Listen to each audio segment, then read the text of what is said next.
Hello दोस्तों, स्वागत है आप सभी का ई पाठ्य के करंट अफेयर्स के सेशंस में। आज का हमारा चैप्टर या फिर आज का हमारा वीडियो ट्राइब्यूनल वर्सेस कोर्ट। हम जानेंगे कि ट्राइब्यूनल और कोर्ट के बीच फ़र्क क्या है, इनके काम क्या होते हैं और ये अपने अपने पावर्स कहाँ से लेते हैं। आइए आज का चैप्टर शुरू करते हैं।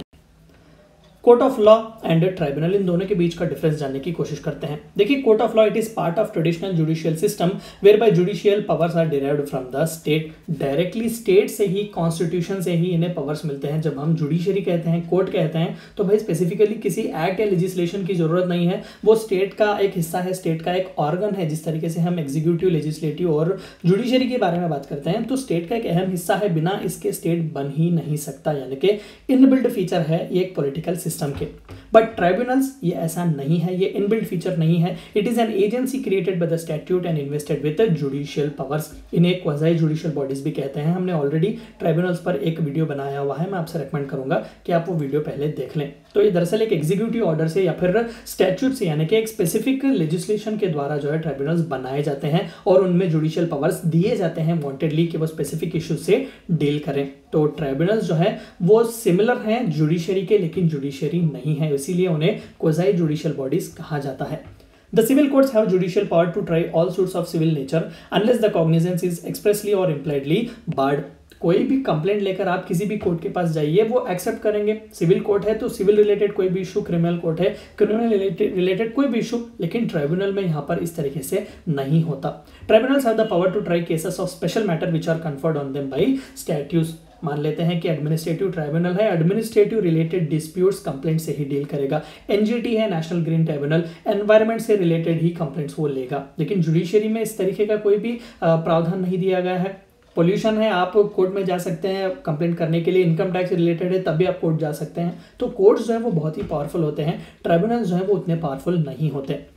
Judges of ordinary courts of law are independent of executive in respect of their tenure, term, conditions of service, etc. बिल्कुल जाहिर सी बात है कि स्टेट का एक ऑर्गन है, बहुत ही ज़रूरी है चेक्स एंड बैलेंसेस के लिए काम करने के लिए। जुडिशरी जो है वो एग्जीक्यूटिव और लेजिस्लेटिव पर एक चेक की तरह काम करता है, बैलेंस उन्हें करता है। तो टर्म्स एंड कंडीशंस के लिए, टेन्योर के लिए, सर्विस के लिए उन्हें एग्जीक्यूटिव पर डिपेंड करने की ज़रूरत नहीं है, खुद कॉन्स्टिट्यूशन ही उन्हें पावर करता है। But tenure, terms and conditions of the services of members of administrative tribunals are entirely in the hands of executive government. तो ट्राइब्यूनल से रिलेटेड और खासकर एडमिनिस्ट्रेटिव ट्राइब्यूनल से रिलेटेड जितने भी वहाँ पर जो एडजुडिकेटिंग अथॉरिटीज़ होते हैं, वहाँ पर जो जजेस बनकर जाते हैं, उन्हें सेंट्रल गवर्नमेंट जो कि एग्जीक्यूटिव होता है, गवर्नमेंट होता है, वो उन्हें अपॉइंट करती है। जब चाहे वो उन्हें रिमूव कर सकती है। तो ये बेसिक डिफरेंस है कोर्ट ऑफ लॉ और ट्राइब्यूनल के बीच। The presiding officer of the court of law is trained in law. बिल्कुल LLB किया हुआ होता है या फिर LLM किया हुआ होता है। कोर्ट के जज होते हैं वो कई सालों से, या तो वो एडवोकेट होते हैं, एक ट्रेंड प्रोफेशनल होते हैं कोर्ट के जज।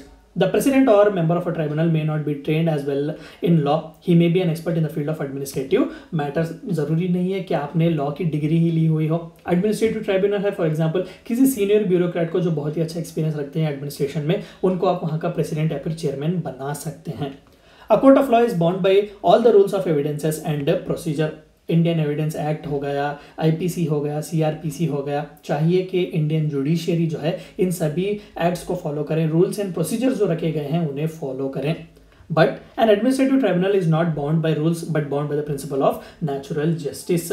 हमने ऑलरेडी एक वीडियो बनाया हुआ है due process of law, procedure established by law के बारे में। आप पहले वो देखिएगा, आपको पता चलेगा कि नेचुरल जस्टिस क्या है, ड्यू प्रोसेस ऑफ लॉ क्या होता है।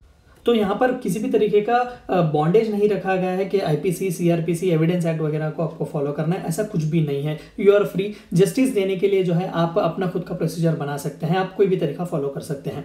A court of law can decide wires of legislation, यानी कि वो डिसाइड कर सकता है कि स्पेसिफिक लेजिस्लेशन जो बनाया गया है कि वो वॉइड है, नल है या फिर वो वैलिड है। ये पावर कोर्ट ऑफ लॉस को दिया गया है। हमने ऑलरेडी जुडिशियल रिव्यू के बारे में बात किया हुआ है, तो आप वो चैप्टर देख सकते हैं कि कितना पावर दिया गया है कोर्ट्स के हाथ में कि वो लेजिस्लेशंस को देख सकते हैं और डिसाइड कर सकते हैं कि ये वैलिड है या फिर नल है, वॉइड है।